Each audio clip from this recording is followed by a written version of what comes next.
Hello दोस्तों, मैं सुनाने जा रही हूँ हकीकत को बयां करती हुई कहानी माय डेविल हस्बैंड सीज़न 2 खंडर फैक्ट्री।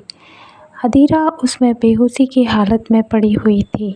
अभिमन्यु उसे हर जगह ढूंढ रहा था, लेकिन उसकी कोई आवाज़ नहीं आ रही थी। अभिमन्यु अपने कदम आगे बढ़ाया तो उसने देखा कि वहाँ खून की कुछ बूंदें गिरी हुई हैं। अभिमन्यु उसी को देखकर आगे बढ़ा तो अदीरा के हाथ से खून बह रहा था। सांसें तेज थीं। अभिमन्यु की आंखें फैल गईं। उसने झट से अदीरा को अपनी गोद में उठा लिया और हड़बड़ाते हुए बोला, अदीरा, आंखें खोलो, हम तुम्हें कुछ भी नहीं होने दे सकते।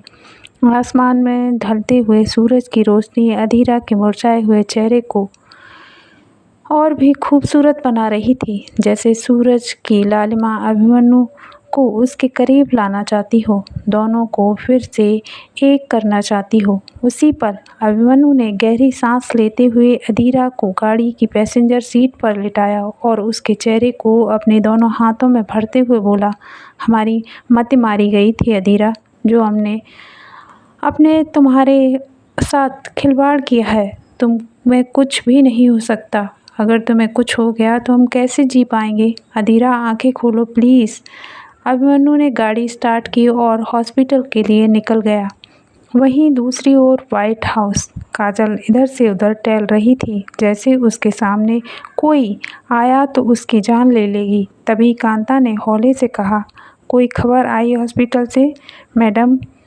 काजल की नज़रें सख्त हो गईं। काजल भड़कते हुए बोली, क्यों? तुम्हें दिखाई नहीं देता कि मैं यहाँ मैं कितनी बिजी हूँ?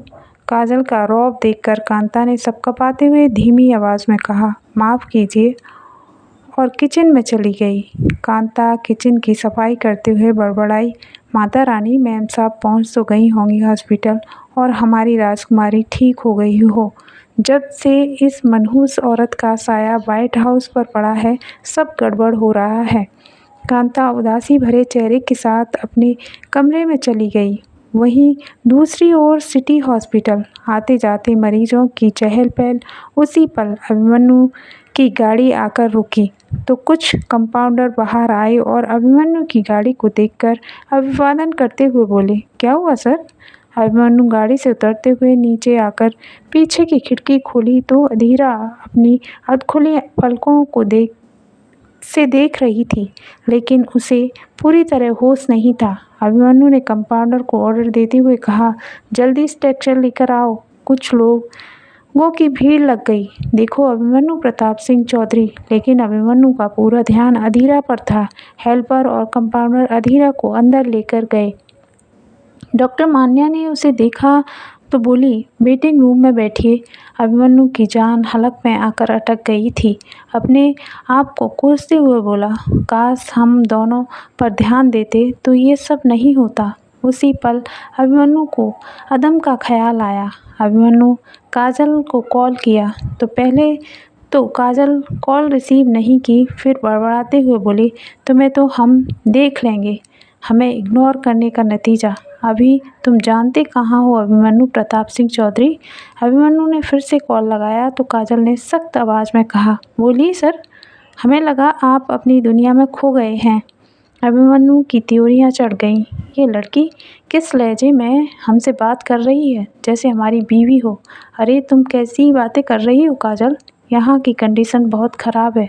अधीरा को किसी ने किडनैप कर लिया था, लेकिन इतना बोलते ही कॉल डिस्कनेक्ट हो गया, क्योंकि अभिमन्यु को बुलाने के लिए एक नर्स आई हुई थी। अभिमन्यु दौड़कर आईसीयू में आया तो अधीरा आंखें बंद किए शांति से लेटी हुई थी। उसका मुरझाया हुआ चेहरा साफ बयां कर रहा था कि वो अंदर से कितनी दुखी है, पूरी तरह टूटी हुई है। अभिमन्यु चुपचाप जाकर अधीरा के पास उसका हाथ अपने हाथ में लिया तो अधीरा ने अपनी पलकें झपकाई और अभिमन्यु को देखते हुए नजरें झुका ली, जैसे उसके मन मस्तिष्क में बहुत सारे सवाल, कई सारी शिकायतें हों। वो बताना चाहती हो कि आपने जो किया वो कहाँ का न्याय है। उसी पल अभिमन्यु ने हौले से अधीरा के हाथ को कसते हुए कहा, अब कैसा लग रहा है आदू? तुम ठीक तो हो ना? अभिमन्यु की ये फिक्र, ये चिंता सिर्फ एक दिखावा सी लग रही थी, क्योंकि 5 सालों से वो इस रिश्ते का सिर्फ दिखावा ही तो कर रहा था। फिर अचानक उसे इतना प्यार कैसे हो सकता है? अधीरा अपने हाथ को पीछे खींचते हुए बोली, हमारी बच्ची कैसी है वीर जी? दोनों पति पत्नी होकर भी एक दूसरे के सामने अनजान थे, लेकिन अभिमन्यु ने अपनी आंखें बंद की और गहरी सांस खींची, जैसे उसे सुकून मिल गया हो। उसने हौले से कहा, अब हमारी बच्ची बिल्कुल ठीक है अधीरा। अधीरा ने अभिमन्यु के शब्दों को सुना तो उसकी आंखों से आंसू लुढ़क गए, जैसे ये सुनने के लिए वो जीवित हो, सारी मुश्किलों से लड़कर आई हो, ताकि वो अपनी बच्ची के साथ जी सके, खुशियों से इस दुनिया में रह सके। अभिमन्यु आगे कुछ बोलता उससे पहले ही मनोज दौड़कर आया। अभिमन्यु ने मनोज को देखा तो धीमी आवाज़ में बोला, तुम कहाँ थे मनोज? तुम इस तरह बिना बताए और कहाँ चले गए थे, आखिर क्यों? मनोज ने अपनी नज़रें झुका ली। माफ़ कर दीजिए सर, वो हमारी पत्नी की तबीयत बहुत ख़राब थी तो अचानक से जाना पड़ा, लेकिन अभी महेश ने बताया कि इतना बोलते ही उसकी जुबान ठहर गई। फिर एक बार अधीरा की ओर देखा और कमरे से बाहर चला गया।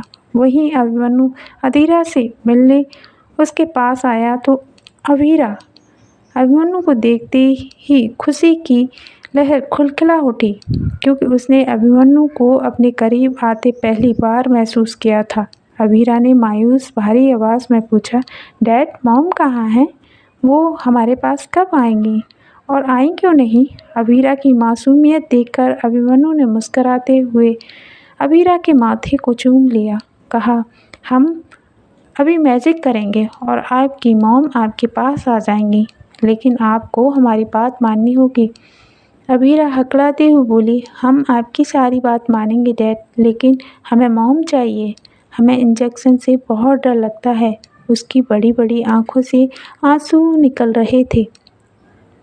अधीरा का क्या होगा रिएक्शन, जानने के लिए सुनते रहिए अगले पार्ट में। ये पार्ट कैसा लगा लाइक कीजिए, कमेंट कीजिए, चैनल को सब्सक्राइब कीजिए। धन्यवाद।